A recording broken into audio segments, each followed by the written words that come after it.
Hello, my name is Jay Chauhan, and today's talk is on the subject of lawyer-client relationship. And I just want to summarize to you that how it plays out in the Ontario jurisdiction in the first of all, and then other jurisdictions such as England and India and other countries such as United States, where we have special legal systems which follow the common law. The most important thing about understanding the lawyer-client relationship is that it is a relationship of trust, where the profession evolved of the barrister over centuries. And I'm a member of the Lincoln's Inn in England, where the lawyers gathered together over dinner and share their ideas. The tradition started in Lincoln's Inn in about 1300 AD, and it is so old that some of the records are not even written. But they then supported the litigants in the courts in England in the common law system where it evolved. So a lot of the arrangement of the lawyer-client relationship was governed around how a barrister interacts with a client. The rules of professional conduct were created around those relationships. And because the lawyers, barristers in particular, supported one client at a time, the principle very strongly entrenched in the common law is the protection of the client's interest, which you'll see in Ontario as well. To serve the client, it is your duty and the professional duty as well. So as the centuries clicked on in England, the barristers were the upper class people with education and were able to understand the complexity of the law. And an average person before Industrial Revolution in England were not necessarily highly educated. The education was not easily accessible. Oxford, Cambridge were the top universities, but they served the upper classes of England. And then the Inns of Court arose, actually one at a time. The oldest inn is Lincoln's Inn, Gray's, Middle Temple, Inner Temple, all came up a little bit later, but around 14th century onwards, they were established.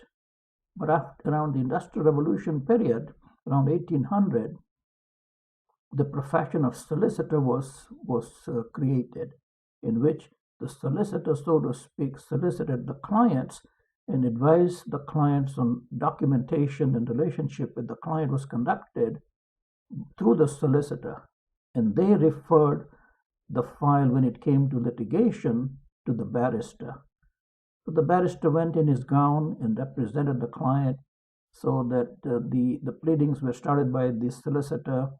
And then when the time came for the meeting with the barrister, there was a meeting of the solicitor, barrister, and the client, and they folded the paper three ways like this one, and they wrote the name on the top of the file, and then in the middle what document it is, and the name of the lawyer at the bottom.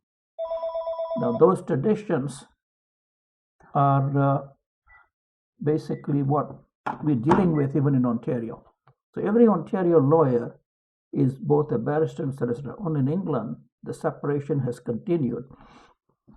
But almost all the Commonwealth countries, which were former colonies of England, have what is called the common law system, where the key element of how you deal with the client is based on the confidentiality and even the solicitor client privilege. So he feels open to tell you what happened, and then you are then taking on his cause of action as written out through the retainer, and then telling the other party with a lawyer to say that is where you interpret the law and the facts, and that they have to then agree or disagree, and the disagreement was then played out in the court system, where the duty of the lawyer as it evolved in the common law was to then respect the administration of justice. So a duty to disclose the court all the elements of what you have come across, for the client. 7, accept the items of solicitor client privilege. but everything else factually you're going to bring across comes through the lawyer into the courtroom or through the affidavit documents and the examination for discovery. And then there are rules around all these things. So essentially, the legal system is helping through the lawyer for the client to understand essentially the procedure of the steps you take to achieve the point of trial, and basically the procedures in substantive law. But how is it taught broadly in common law countries, including Canada, outside of Quebec, and all of the provinces? How it's taught in different universities here, and also in other countries, is somewhat similar actually. And how you teach the law essentially is the following: that you teach them basically that this is the law of tort, this is the law of contract.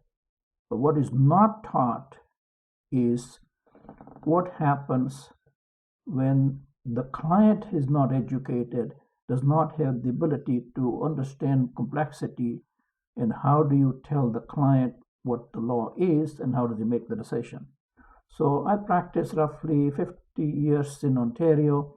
I've lectured in many jurisdictions and I've made observations in many jurisdictions, right from Bermuda, universities in India, several of them, East Africa, which is Tanganyika Law Society, etc. And the conclusion I've reached is that because the teaching system is based on understanding the procedure as well as the substantive law, most lawyers are left with the impression that the problem solving in conflict zone in the common law jurisdiction is based on the understanding and then applying the procedures and looking for the answer. And since you protect your own client, then very often the conflict is accentuated rather than diminished to resolve the issues. So all the time there is an encouragement given to the lawyers to find a compromise, but then the lawyer is in a conflict zone. Does he look after his fees or does he look after the client's interest? So that conflict is played out very often in the lawyer saying to the client, this is going to be the cost. And to give you the idea of the cost where we are at now, typically I, for example, bill $500 an hour, 48 years in practice, and it is respected if you go to an assessment hearing that there are lawyers that will charge $800, as we had it in about a week ago, which was a specialized lawyer who was doing an estate file on an application, estate matter. And these are super specialists that have developed with the complexity of the law. So the law firms become, so to speak, boutique firms. They specialize out of large downtown offices, unlike England. In Ontario, carry the knowledge base to the senior partners, and then they're accessible to understand the law and the procedure. But more importantly, in a complex matter, the strategy that you need to understand the complexity and then teach it to the client and then explain it to him and to carry out the result. So I'm going through several litigation files right now, and what my observation is that there is a function and a role to educate the client.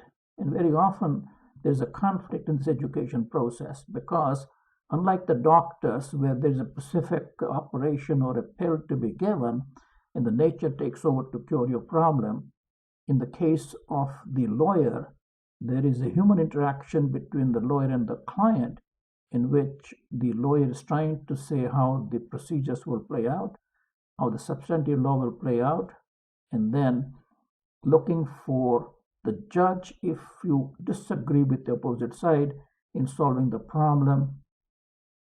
In doing so, there's a certain amount of prediction, unpredictability, and the advisory role ends up speculating to some degree how the opposing counsel will react, how the judge will react, and then what the results will be. All that complexity is simply not understood by a typical lawyer.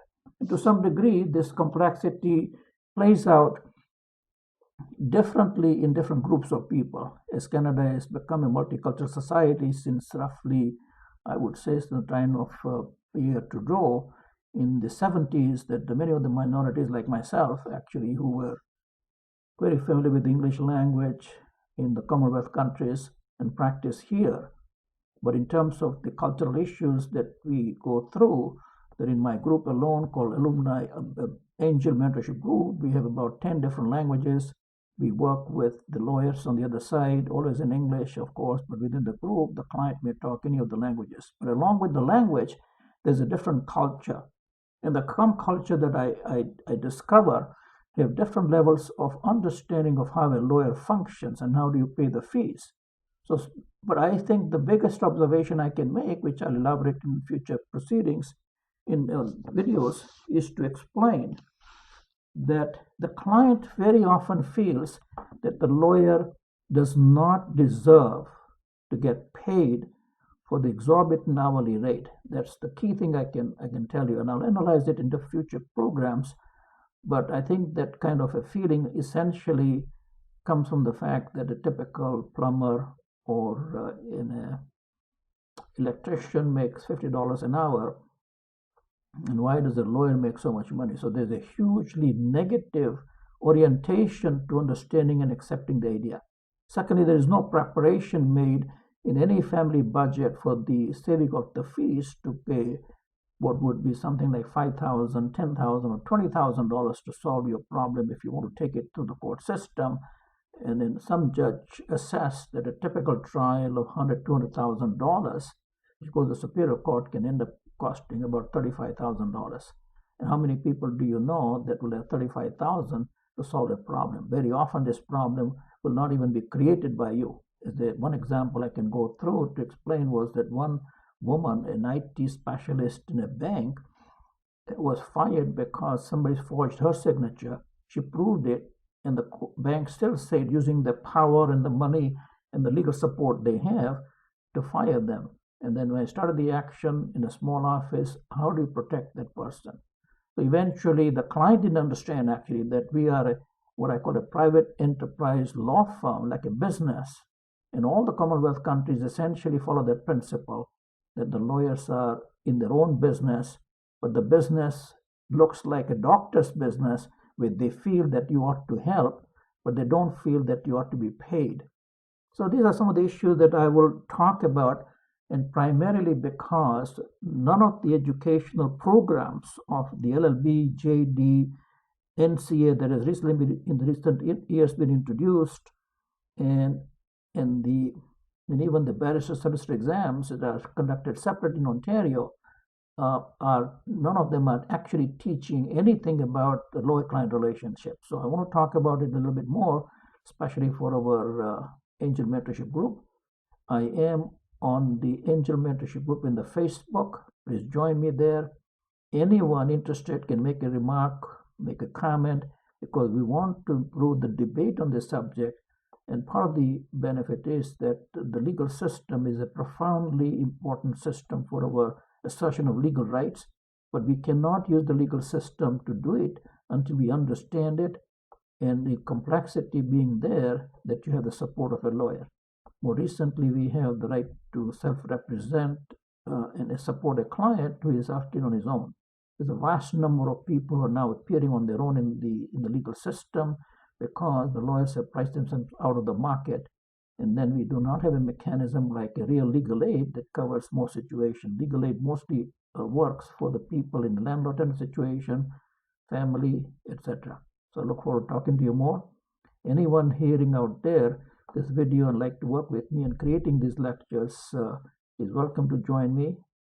And I have a couple of professors who are now ready to work with me on these videos, but we want to create literature to understand the profession at large. And I've lectured in several countries on this issue, and we want to improve the legal system for the benefit of teaching the public how to assert their legal rights and have the access to knowledge and justice so that they can feel more comfortable in the society they're living in. Thank you, and see you again.